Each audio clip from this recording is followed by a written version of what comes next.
Day 3 आज बनवला आहे मस्त कुरडईचा भुगा. झटपट होतो आणि लवकर होतो. तर त्यासाठी घेतलं आहे कुरड्या. त्याला पाण्यात भिजू घालून ठेवल्या.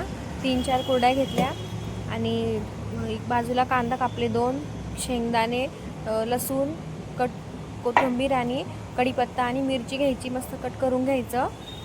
आणि इकडे कढई ठेवली, त्यामध्ये तेल टाकून घ्यायचं आणि आपलं कट केलेलं मिरची, लसूण आणि कढीपत्त्याची फोडणी द्यायची. शेंगदाणे पण त्याच्यातच टाकून घ्यायचे, म्हणजे तेलामध्ये चांगले परतून होतात.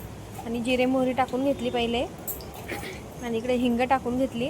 तुम्ही पण ही रेसिपी नक्की करा. टिफिनसाठी खूप सोपी आहे आणि लवकर होते आणि मुलांना पण आवडते. मुलं याला मॅगीची भाजी म्हणून खाऊ शकतात.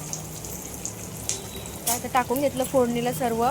मस्त याला परतून घ्यायचं चांगलं आणि मग नंतर कांदा टाकून घ्यायचा. कांदा पण चांगला गोल्डन ब्राऊन होईपर्यंत परतून घ्यायचं. त्यामध्ये कांदा जास्त टाकायचा त्यामुळे भाजी खूप टेस्टी लागते. त्याला म्हणतात कुरडई कांदा पण म्हणू शकतो आपण ह्या रेसिपीला. आणि लंचला पण ऑफिसच्या टिफिनला पण आपण देऊ शकतो ही भाजी. सोबत लोणचं पण दिलं तर खूप भारी लागते ही भाजी. कांदा मस्त परतून घ्यायचा. तुम्ही पण ही रेसिपी नक्की करा. आवडलं तर लाईक आणि सबस्क्राईब करायला विसरू नका.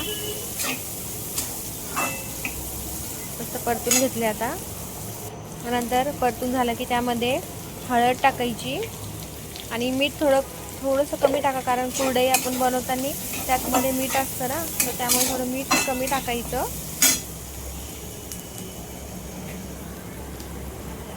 आणि भाजी पण टेस्टी लागते ही. आता आपण कुरडई भिजवल्या होत्या पहिले, त्या टाकून घ्यायच्या आणि याला 5-10 मिनटं परतून घ्यायचं आणि 2-3 मिनटं झाकण ठेवून शिजून घ्यायची चांगली. आणि नंतर मस्त कोथिंबीर टाकून गार्निश करून सर्व करायची आणि टिफिनला पण द्यायचं.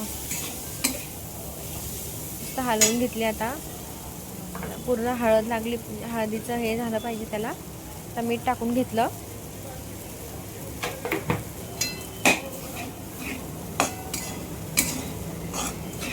आणि आता झाकण ठेवून एक 5 मिनिटच त्याला वाफवून देते.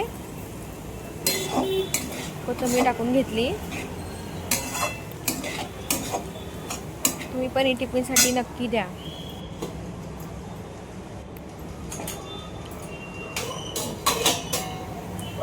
मस्त झाली बघा आता भाजी. आणि टिफिनमध्ये 3-2.5 चपात्या द्या आणि लोणचं द्या.